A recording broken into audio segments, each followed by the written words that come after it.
Okay, well, thank you everyone for joining another one of our Duke-Margolis open houses. And so we like to use these as an opportunity to tell you a little bit about the center and then also get you to meet some of the students, faculty, and staff that work with the center and hear a little bit more about both their path in terms of how they got to where they are, and then also just kind of some of the stuff that they do within health policy and within the Duke-Margolis Center. So next slide. Actually, before I just dive into this, I'll just introduce myself. So I'm Jillian Saunders Schmidler. I am a professor of population health sciences here at Duke University and also the deputy director of the Margolis Center. Okay, next slide. So the center was founded in 2016 through a generous gift from one of the Duke alumni, Bob Margolis, and his wife, and then through their family foundation. And the center, it integrates the expertise of Duke University in terms of its scholars and its academic health system with then expert research and education staff for convening, stakeholding, and conducting policy analysis. Next slide. The mission of the center is to improve health equity, and the value of healthcare through practical, innovative, and evidence-based policy solutions. And really what we want to do is catalyze our Duke's leading capabilities. And so this includes our interdisciplinary academic research, our capacity for education and engagement, and use that to inform policymaking and implementation to better both health and healthcare. Next slide. Oh, and so I think we're actually going to turn over next, and Risha's going to introduce the speakers, but I did want to make sure for all the kind of existing and future students that might be attending or staff members to certainly reach out either through chat or through email with any questions for me. I'm happy to always answer and tell you guys more about the center and in different ways you could work with the center and how we can kind of help inform your trajectories within your given domains. So I'll turn it over to you, Risha. Thanks, Jillian. Okay, so yeah, we're going to start with our panelist presentations. Our panelists for today's open house is Geoff, Jonathan, Rebecca, and Yousuf. And so these are just their research and functional areas of interest, as well as their degrees. So we're going to start with Geoff, and he is a current scholar.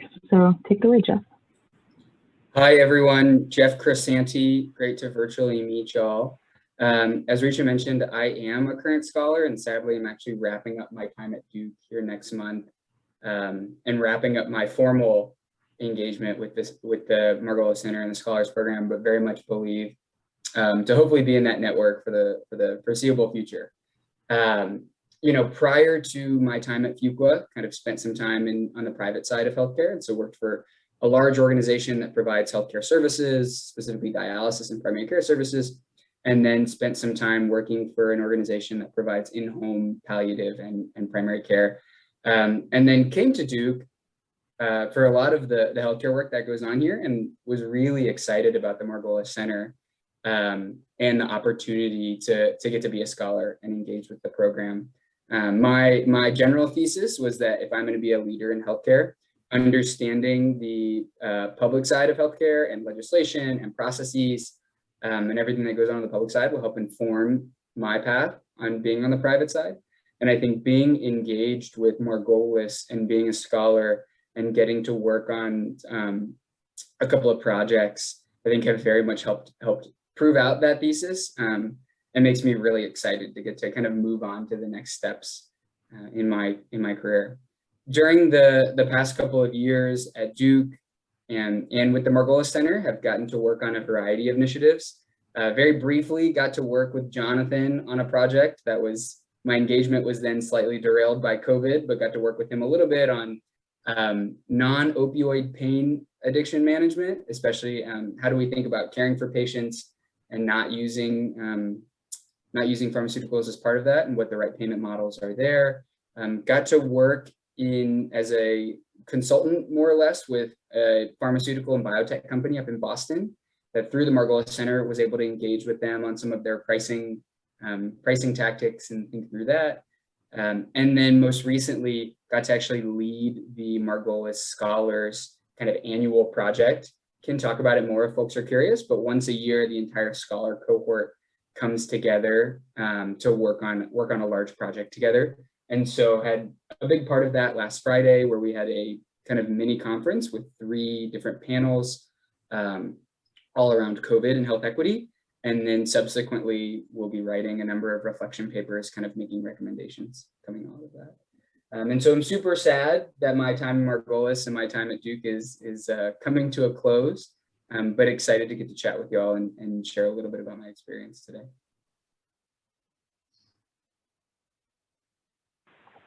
Great, thank you. Next, we have Jonathan Gonzalez-Smith.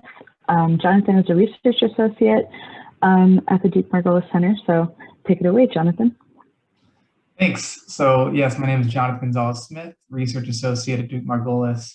I've been here for almost 5 years now, so right when the center was just getting started, and my area focuses around global and domestic payment and care delivery reform. And I think like my journey here has been sort of a story of like I back-ended into health policy. I did my undergrad in philosophy and international relations and had a general interest in politics. I had interned for a U.S. House of Representative right before the Affordable Care Act was passed. So I was in his district when he was having these town hall meetings with constituents about the Affordable Care Act. So really seeing those sort of acrimonious debates about reforming our nation's healthcare system. And then after that, I worked for a national think tank in New York that focused on how to improve our messaging and advocate for public services and the revenues needed to support them. This came amidst the sort of anti-government budget slashing political climate right after the passage of the Affordable Care Act. And then after that, I moved on to work as a legislative director for a Texas State House representative. And during that time, Texas was considering expanding Medicaid. So there was like this common through line throughout my journey of healthcare, sort of always in the background, even though that wasn't necessarily the forefront of my journey forward. Then I went to policy school and took some classes in healthcare and was more interested in healthcare more broadly. And I sort of applied to a variety of jobs after my policy degree and landed at Duke, and have really sort of loved my work here because as a generalist, I sort of hop around on different projects, which has been fascinating because I work from really all levels of the healthcare system, projects around, you know, at the organizational level to national and international projects. So I've worked on things around how is England reforming their healthcare and payment system? How is China considering amending their payment models for primary care physicians? And what are sort of the similarities across these nations? And so I've sort of been fortunate to have access to some of these high level policy discussions that take place sort of behind the scenes. So you really get to see what how the sausage is made. And that's been quite a fascinating project. And as Geoff mentioned, some of these are more thematic based projects. So looking at how we can treat pain better, looking at how organizations might adopt and translate innovations from abroad. So we sort of, in that project, we convened a variety of US health systems to identify and potentially adopt innovations from abroad that might be useful for domestic health systems to better treat their high need, high cost populations. So I think it's been really fascinating working at Margolis because I just am interested in a variety of different topics. And in this work, I sort of have the ability to focus on policy level discussions and policy reforms, as well as sort of health services research. And I'll hand it off in a second, but I think the bulk of my work, and I can dive into this further, is really around both stakeholder convening. So whether those are health system leaders, policymakers, frontline clinicians, et cetera, academics, or developing sort of timely policy briefs and policy proposals that can help inform and be of value to discussions on how to better reform our healthcare system. So I'm happy to dive into any sort of those components, but again, thanks for joining, and I'm excited for today's discussion.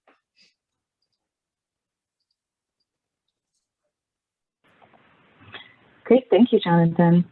So next up, we have Dr. Rebecca Whitaker.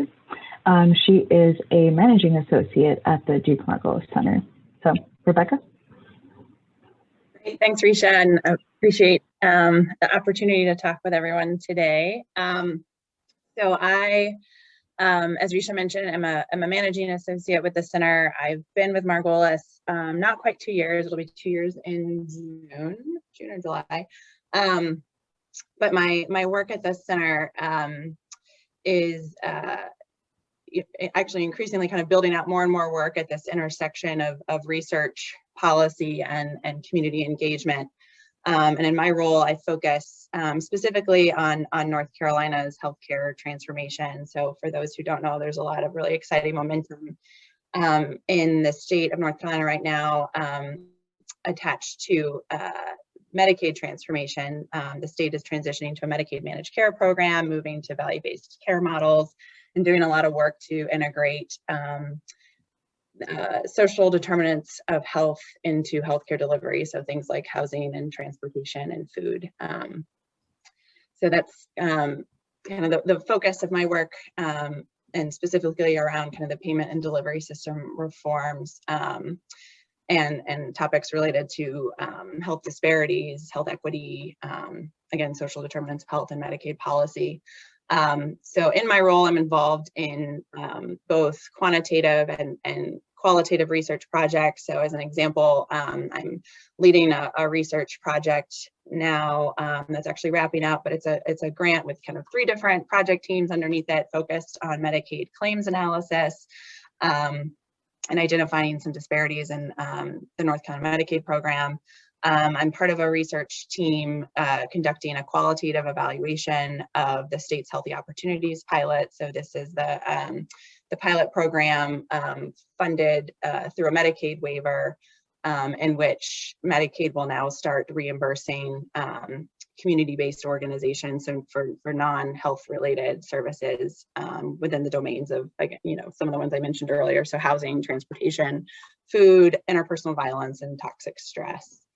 So really exciting work there.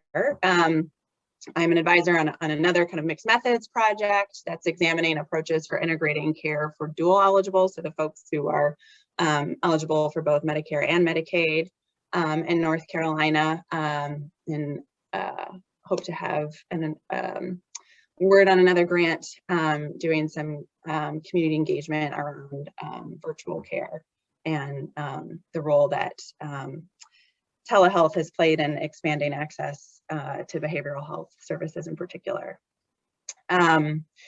I also help lead what's called it's a really clunky name, but it's the North Carolina Healthcare Reform Executive Roundtable. So, Jonathan reflected on kind of the policy convenings and expert stakeholder convenings that we do. And so this executive roundtable convenes payers, health systems, provider associations, and the business community regularly to kind of talk about needed reforms to our healthcare payment and delivery systems within the state. So it's a really cross-cutting group and a really unique group that people continually, the members continually reflect on how useful it is to bring all those folks together in a room on a regular basis, which is always nice to hear. Our primary partners in a lot of this work have been the North Carolina Department of Health and Human Services, and North Carolina Medicaid in particular. We work very closely with them on research, policy, and implementation. So quickly, sort of how I got here, I am a UNCer for both my MSPH and my PhD in the Department of Health Policy and Management at the School of Public Health there. I went to after I did my master's, I decided I wanted to work for a while, but kind of had it in the back of my mind that maybe I would go back for PhD at some point. So I went to work at the North Carolina Community Health Center Association. It's the association serving federally qualified health centers. So primary care organizations serving largely low-income and uninsured individuals in the state. Where I served in a number of roles. When I first started, I was the training coordinator. When I left, I was the director of health policy and government affairs. And also, like Jonathan was there during an interesting time with the kind of leading up to the passage of the Affordable Care Act, and then was there for the implementation, the start of the implementation of the Affordable Care Act. So I definitely remember going to community health centers in the summer of 2009, and like, where elected officials were coming to talk about what they thought about the ACA, and it was really acrimonious, as you said. So interesting times, but really gained a valuable perspective of like government affairs and policy work in that role. And, got to a point where I was asking a lot of questions that I wanted to be able to answer. And so ultimately decided to go back to school to get my PhD. So again, kind of finished that in 2019 and joined Margolis, and was really excited about the role at Margolis. I think others have reflected on this as well, but to return to both really applied policy work, but still pursue my interests in academic research as well. So happy to talk about any of that in the next section. So thanks. Thank you. And then our last panelist, but certainly not the least, Dr. Yousuf Zafar. Dr. Zafar is one of our core faculty members at the center. Hey everyone, thanks for having me. So yeah, I'm an oncologist, so I treat patients with cancer, and for the most part, being a doctor and going through medical training, it's sort of like being food in the GI tract. Like you go in one end, you come out the other. Unless something goes horribly wrong, you pretty much know what your career and what your life's going to look like. I decided pretty early on that was not going to be me. I really enjoy patient care, and I really love contributing that way on a sort of one-on-one basis with patients. In addition to that, I wanted to somehow make an impact in terms of healthcare delivery and value in healthcare. That was really important to me, and that's where Margolis came in. So now I've been at Duke for, gosh, like 15 years at this point. And so I've been with Margolis since it started. Really fortunate to have been a part of this organization from the start. And it really provided an opportunity for me to think about how to actually deliver healthcare in a more value-based focus. So, I did my medical training, started on faculty here, and really for the first like 12 years of my career, I was a clinical researcher. So my research was in the cost of care and how the cost of care impacts the patient experience and value in healthcare. And I was seeing patients at the same time, right? So I really enjoyed that. And I thought, well, this is how I can do things differently, is I can see patients and I can also contribute to the literature and contribute to sort of our knowledge around how to deliver healthcare better.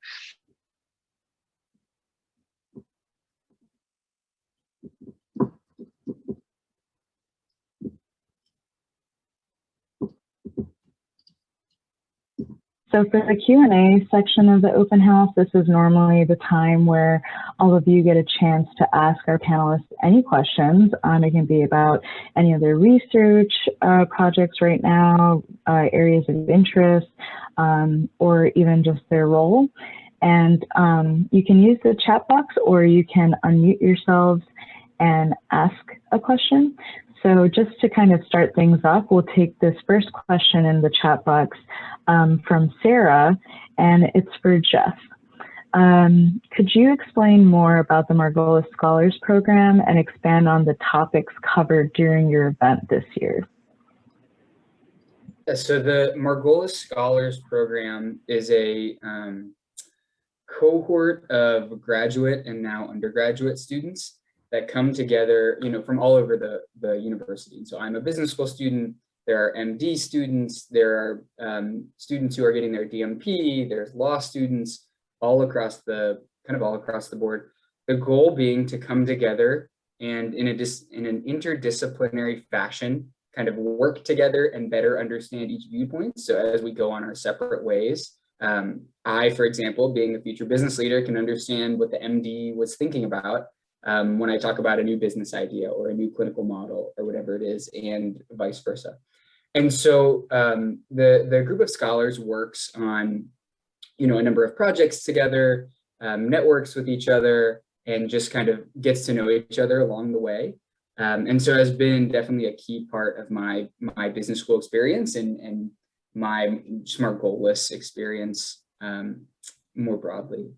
With regards to the event, so one of the big parts of the of being a scholar is working as a team, and again, kind of chasing after that interdisciplinary work together, working as a team to put on some sort of event or publish some sort of set of papers, or kind of are given relative flexibility as a group. And so this year, just given kind of everything with COVID, as well as given everything with kind of a lot of the health inequities that have been exacerbated, I think, through COVID, through a lot of the movement this past year, put together what I would call a mini conference.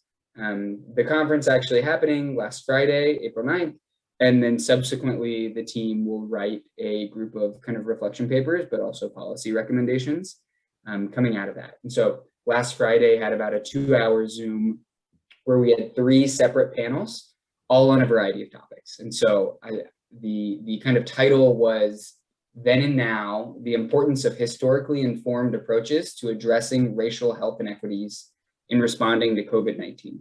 So again, like, how do we equitably respond to COVID-19, and how does that kind of change how we think about healthcare going forward? And so the panels were on equitable vaccine distribution, social contributors of health, and change in healthcare delivery, and had a variety of speakers across not only the kind of professor type of academic institutions, but also individuals on the private side who had started companies, who were working in large organizations that kind of all tackled this in different ways. And so we're able to have a really robust discussion, and leaned on Margolis a lot to create a website and do the marketing and do the event.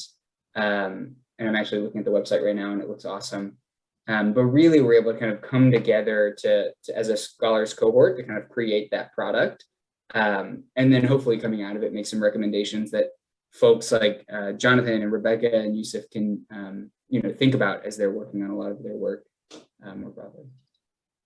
So I'll pause there. I know that was kind of a hopefully helpful context, and I know Yousuf's also back on now, and so I don't know, Risha, if we want to go back to him, or I can also answer questions based on my question.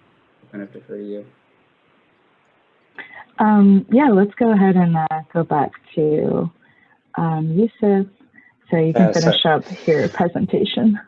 Sorry about that, guys. There's a lot of construction going on in my house, and my guess is that this is probably going to happen again. Get internet cut off again in a second here. But so anyway, what I was saying is that I'd gone from being a clinical researcher to then deciding I really wanted to impact care at the level of the institution and the state, and that's where Margolis came in. Where in my current role as the Chief Quality Officer at the Cancer Institute, I can really think about how we should do things differently in terms of how we deliver care. Think about how we think about value as a part of care delivery.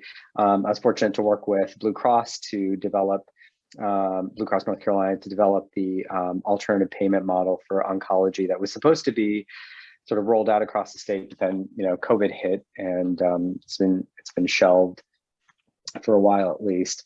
And also really excited to teach health policy and value from an oncology perspective as part of an undergrad focus class.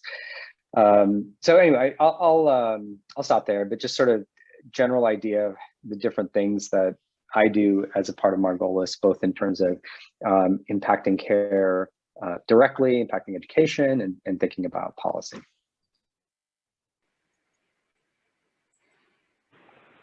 Great, thank you.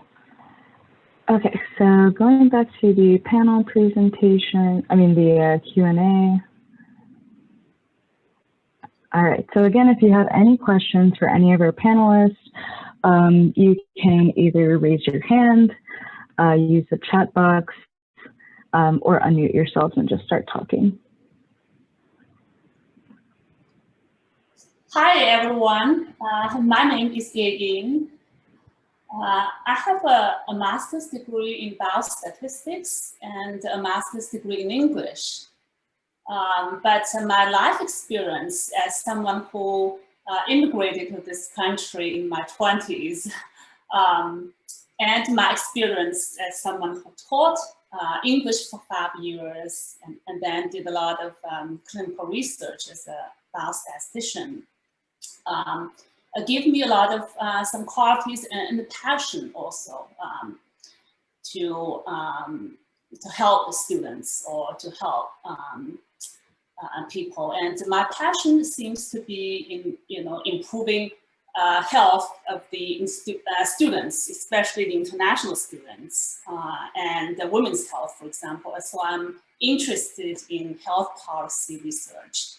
My question is, should I start working for Margolis Center, or should I pursue a PhD degree at this time?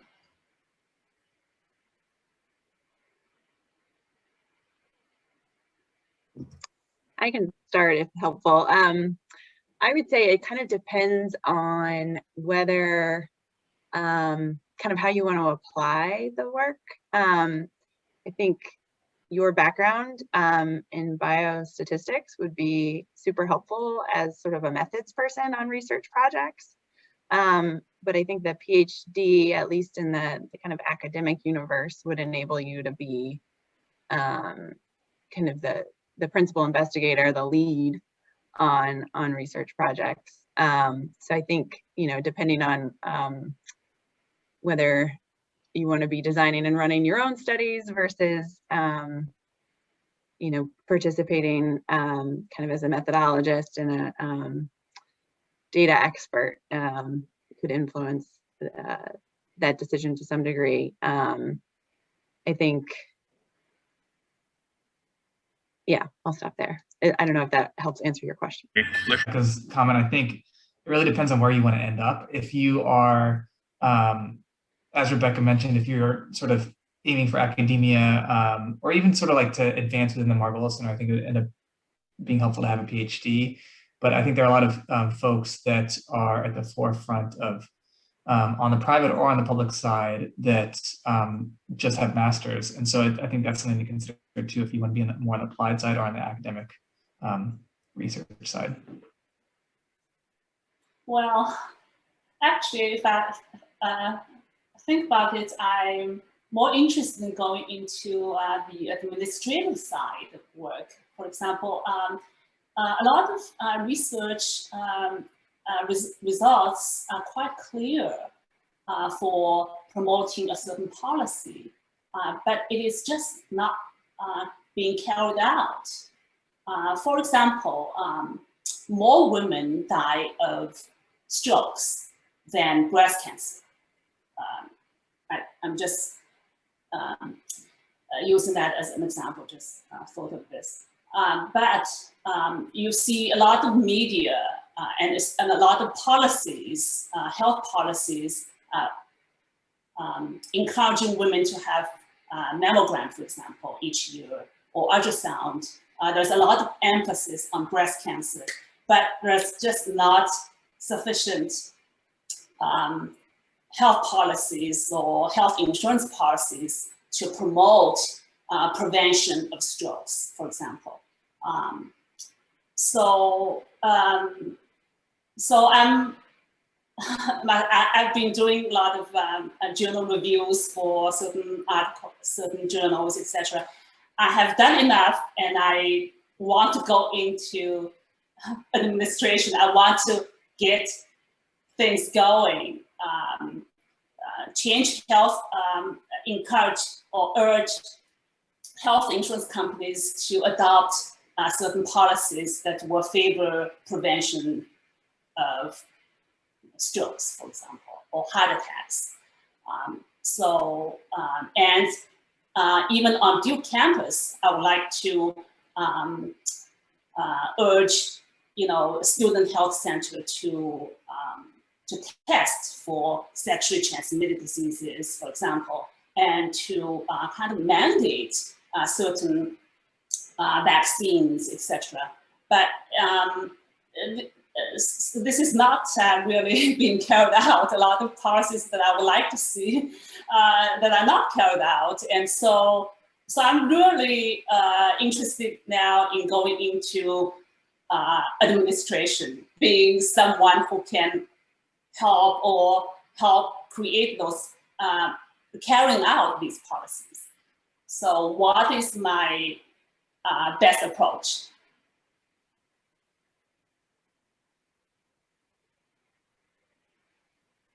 I'll let others take this, but I'll just say there's probably a variety of different approaches you could take to get there. I think it depends on, do you want to change this at the national level, at the state level, within a payer system, or even within an individual health system. So I think there's a variety of different approaches you can take to get there. And then, I mean, I could see, again, I think it sounds like you're antsy like I am to sort of like effectuate change.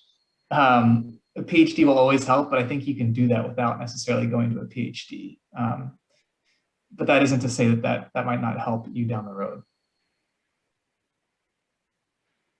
Thank you. Thank you, and thank you for that question, Yi.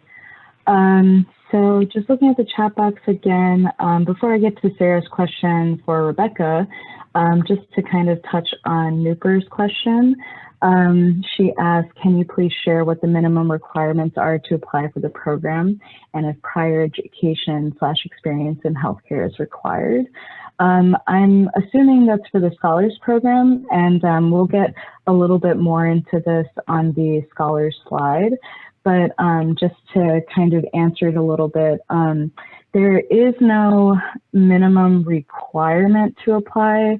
The types of students that can apply are Duke undergraduate and Duke third year medical students, as well as incoming Duke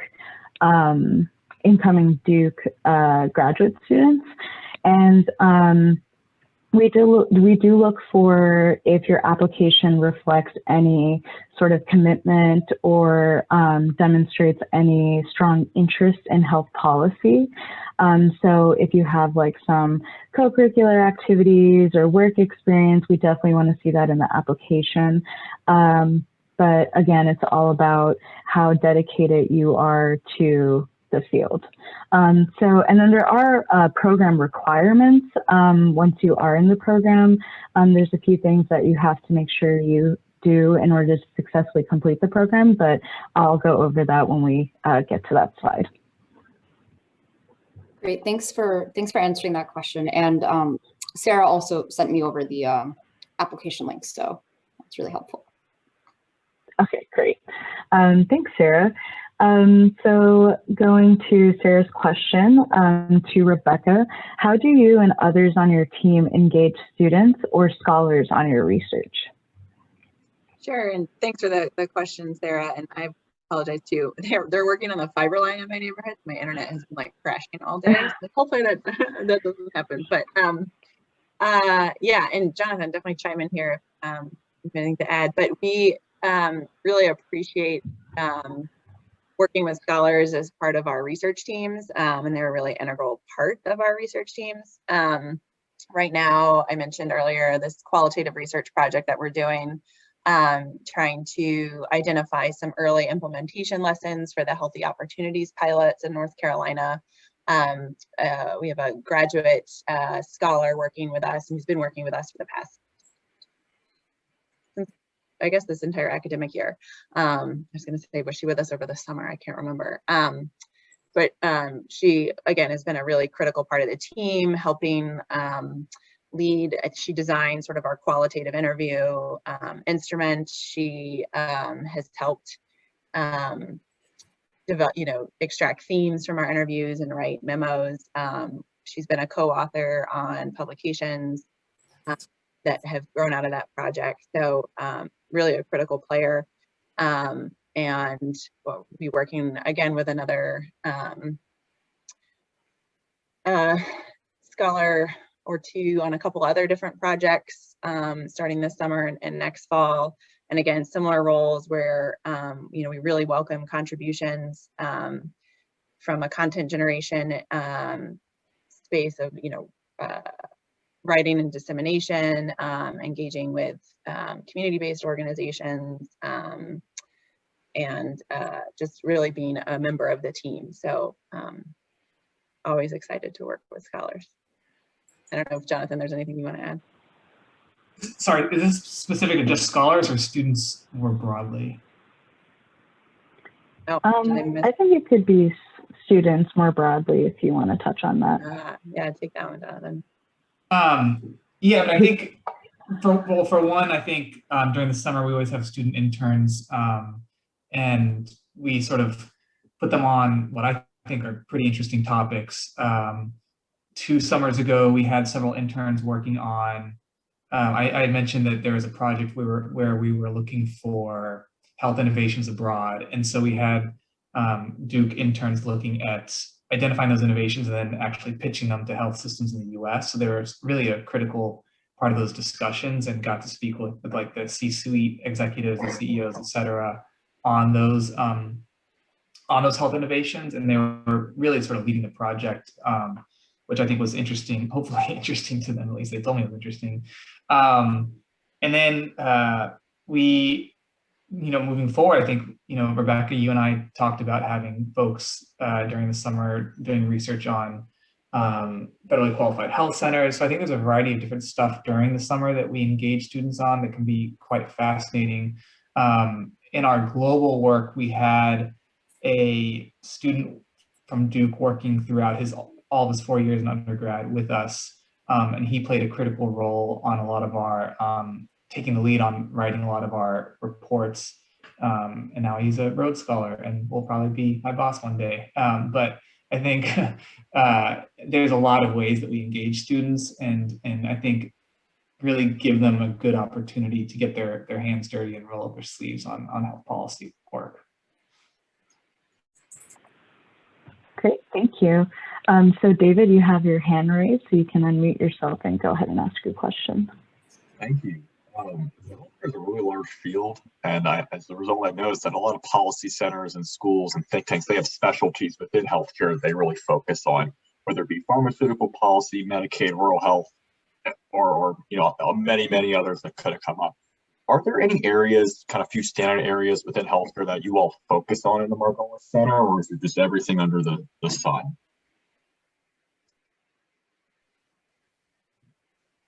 I think several of us could answer that, but I'll jump in to get us started. So we do have some primary areas. So specifically, healthcare transformation is an area that Rebecca and her team and some others work on.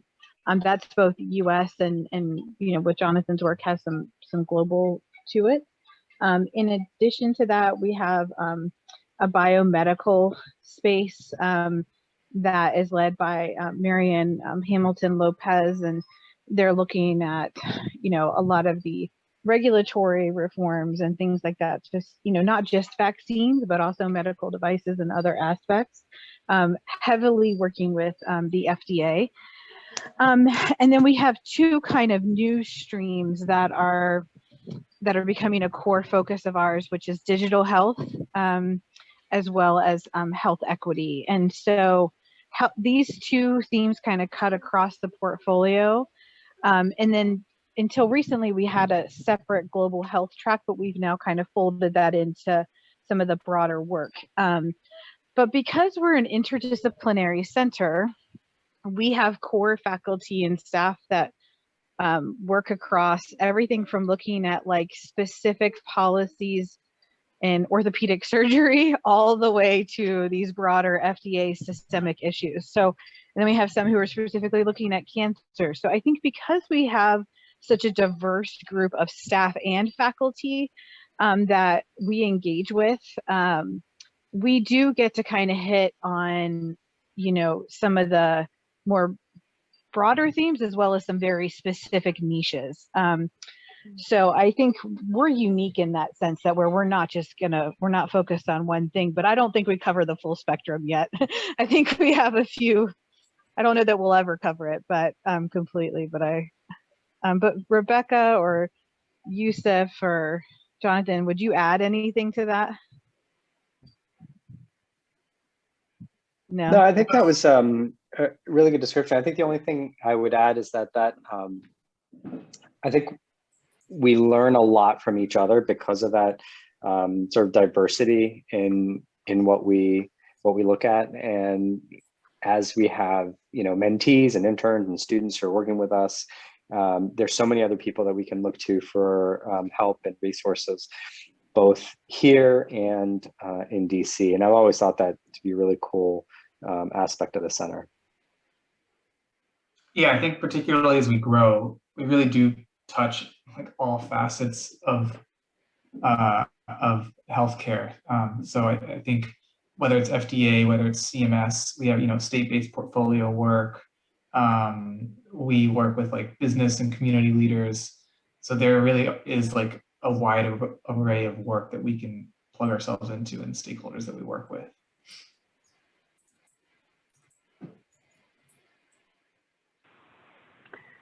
Great, thank you. Okay, so we'll do one more question, and I'm just going to kind of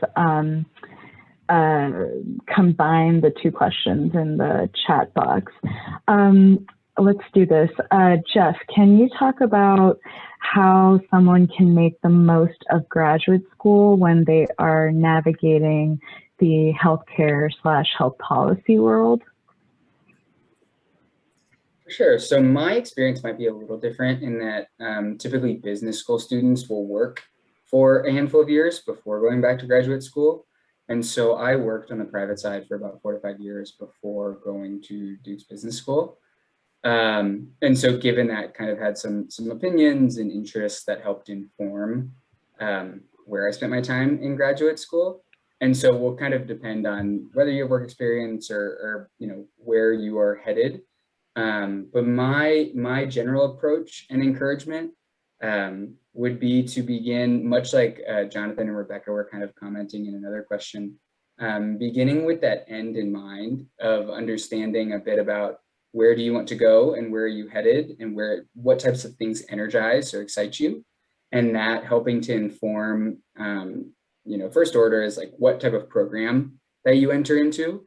And so like if your end goal and what really excites you is like doing cutting edge research, probably doesn't make sense to go to business school. But if you one day want to run a company, maybe business school makes sense. And so beginning to do some thinking around where you want to end, I think is always helpful. Acknowledging that along the way you will pivot and your opinions will change and you will iterate, is really where I would start from a career perspective. And then I'm a huge fan of having conversations with people. I think you can learn more in a 30-minute call if you have some thoughtful and targeted questions than you could, you know, sitting through a class or having an, you know, several hours long type of webinar. And so would encourage you to reach out to people, to have, you know, reach out to someone after this panel to learn more about what they do if it interested you. As you have conversations with people, ask who else would you recommend I talk to given my interests. And what I have found is that in doing that, you can iterate pretty quickly and refine your interests in a way that you are again able to say, it's not just healthcare I'm interested, but it is this specific targeted piece or even this general field or function that will better inform the question of, oh, maybe I do want to go to policy school, or oh, maybe business school makes sense, or oh, maybe a PhD in biostatistics is really for me. But until you're able to grab, you know, this nugget of information from this conversation and that nugget of information from that conversation and this one over here, I think it's really hard to say. Thank you. I totally agree with Geoff. That's really, really good advice around talking to people and then using that sort of snowballing tool of asking them. So they're couple other people you think I should be talking to who could provide a different perspective or another perspective. That's really good advice. Thanks. And then I guess Jonathan and Rebecca, could you give, if someone is thinking about how to get started or get some experience in the field of health policy, what is one piece of advice you would give them?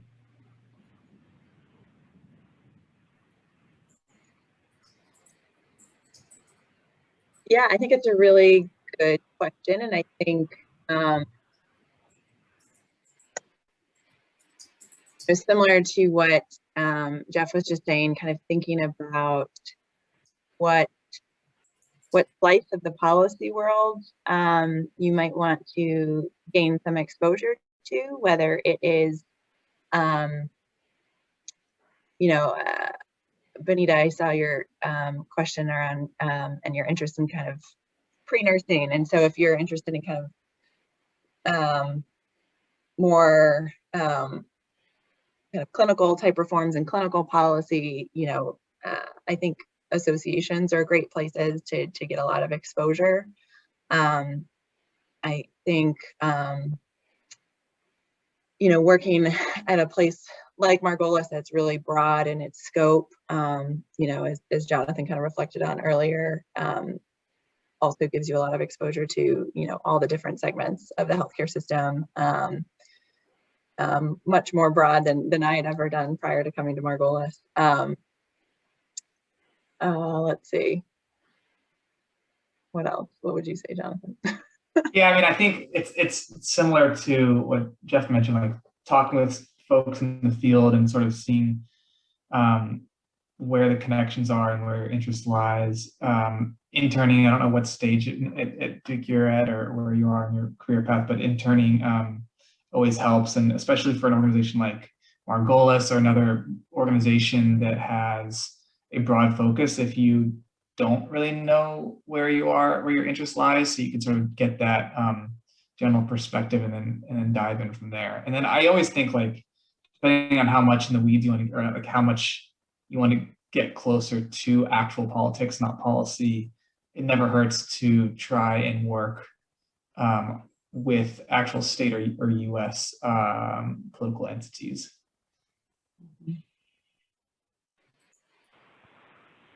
Great, thank you. Okay, so now that concludes the panel portion of our open house. So thank you everyone for your questions, and we're now going to move forward in our open house, and I'm going to tell you a little bit about the center. If panelists, if you need to jump off, feel free, and thank you so much for joining us today.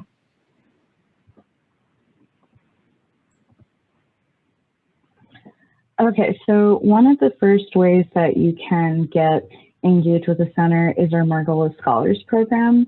It's a really unique and prestigious program at Duke University. This program is for graduate, undergraduate, and third-year medical students who demonstrate a strong interest in and commitment to a career in health policy and management. So this is the program that Geoff was focusing on during his panel presentation. And he is one of our graduate scholars.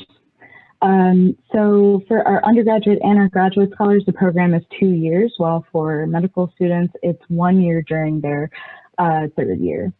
In that year, our scholars receive $6,000 of scholars funds, which they can use for funding support for any research-related activities like data sets, equipment, or software, any professional development activities like training workshops or conferences or professional association memberships. Our scholars can also use their funding to supplement a low-paying summer internship or an unpaid internship. Obviously, funding isn't the only thing that we offer in this program. If you look at this slide, we have a variety of activities that fall into 4 program components, and scholars have to meet certain program requirements in order to complete the program successfully. So for example, in knowledge building, they have to take a certain amount of health policy classes, certain amount of health policy courses, They have to attend a specific number of Margolis Seminars, which I'll talk about Margolis Seminars a little bit later. For skills enhancement trainings, they engage in peer mentorship groups, which is also a program requirement. For professional development, they get one-on-one academic and professional advising or mentorship from faculty mentors. And for community building, we come up with activities to strengthen our scholar community through like fun events, orientation, retreat, and so on. So that was a little bit about the program. This is more so about the application. So again, our program is only for Duke students or incoming Duke students. The application for medical students and undergraduate students is now closed, and we will announce the new timeline for those applications later this year. However, our application for graduate students is now open, and it will be open until May 2nd. So on the left, you can see, on the slide, you can see all the application materials that you'll need to apply, and then on the right is just some timeline type things. But you can find all this information on the website on the left at the bottom, and as well as I'll be sending around this PowerPoint to all of our attendees today. So like I mentioned earlier, Margolis Seminars, that's another great way you can get involved. Most of our seminars cover research or policy analysis in progress, while others include presentations by faculty, staff, and visitors on significant newly released research or legislation. Our seminars are held approximately twice a month throughout the year on Fridays from 12 to 1:30 on Zoom, and you have to register to attend. Right now, the seminars are only for those who are affiliated with the Duke community, but the Margolis Center does have a lot of workshops and webinars that are open to the public. And if you want to find those events, it's on our website underneath the events tab.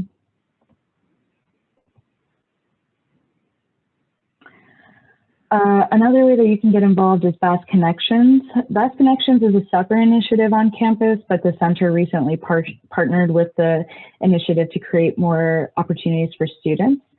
The purpose of the Bass Connections projects is to bridge the gap between the classroom and the real world. So it gives students a chance to roll up their sleeves and tackle complex societal problems in a team setting. So these teams are interdisciplinary, and they're made up of graduate and undergraduate students who collaborate with faculty and staff on cutting-edge research that spans a variety of subjects, demographic groups, or borders. Our center is really fortunate to have this opportunity for students and associated faculty. And if you look at this slide, here are the current Bass Connection projects that our center and our students are involved in. But this is just a snapshot of some of the projects, but you can see the full list on the on our website underneath the education tab. The Bass Connections application is closed, but they'll open back up next year at the beginning of spring semester. And these are some of our open theme projects, but again, you can find this on the website. Another way you can get involved is our internship program that takes place over the summer. Our internship program is really unique because not only do our interns gain professional experience, but they also develop strong networking and mentoring relationships. And this is because part of the program is that interns get matched with a mentor or research team, and they get to work on a research project over the course of 10 weeks. They also have to complete 3 deliverables on their research projects by the end of the summer. And so those deliverables are like a research poster presentation, an oral research presentation, and a reflective blog. This is one of the opportunities that is open for Duke and non-Duke graduate and undergraduate students. So our application is closed right now, but and we've already moved through the selection process. We'll be announcing our cohort starting later this month, and the new application timeline will be announced later this year. I would recommend following us on Instagram and Twitter because we're always posting updates on there, and we're always posting announcements on there as well, so you can stay up to date. For those of you who are incoming graduate students, this is a health policy concentration that we have recently developed. We also have other academic concentrations and certifications that are currently being developed. For this concentration and for others, you can contact your program advisor or coordinator to see if you're able to take courses in our programs. And again, this is under the Education tab on our website if you want to do a deeper dive. This is the framework of the program, and so that's just 2 analytical classes, 2 electives, a capstone project, 2-semester internship, and a master paper or thesis. Last up is SCOHP. SCOHP is the Student Collaborative on Health Policy. This student-led group is an undergraduate health policy student organization at Duke that the center works closely with. Their mission statement is to unite students across disciplines in the university in a collaborative effort to increase awareness and opportunities in health policy. They do this through 4 domains, which are campus engagement, career and professional development, health policy education, and service and advocacy. They also have opportunities for graduate students. So for example, earlier this year, they had a case competition, and grad students had the opportunity to mentor case competition teams. If you want to get involved with them, I would recommend following them on social media as well and getting involved in their programming and their initiatives. This is a really good group who always has really awesome activities planned for their students. Okay, and that brings us to the end of our open house. Thank you again to all of our wonderful panelists, and thank you for all of you for joining and engaging with us this afternoon. Here's some ways that you can stay connected, and a great way to find out what's going on in our center is by subscribing to our newsletter or following us on social media. Thanks again.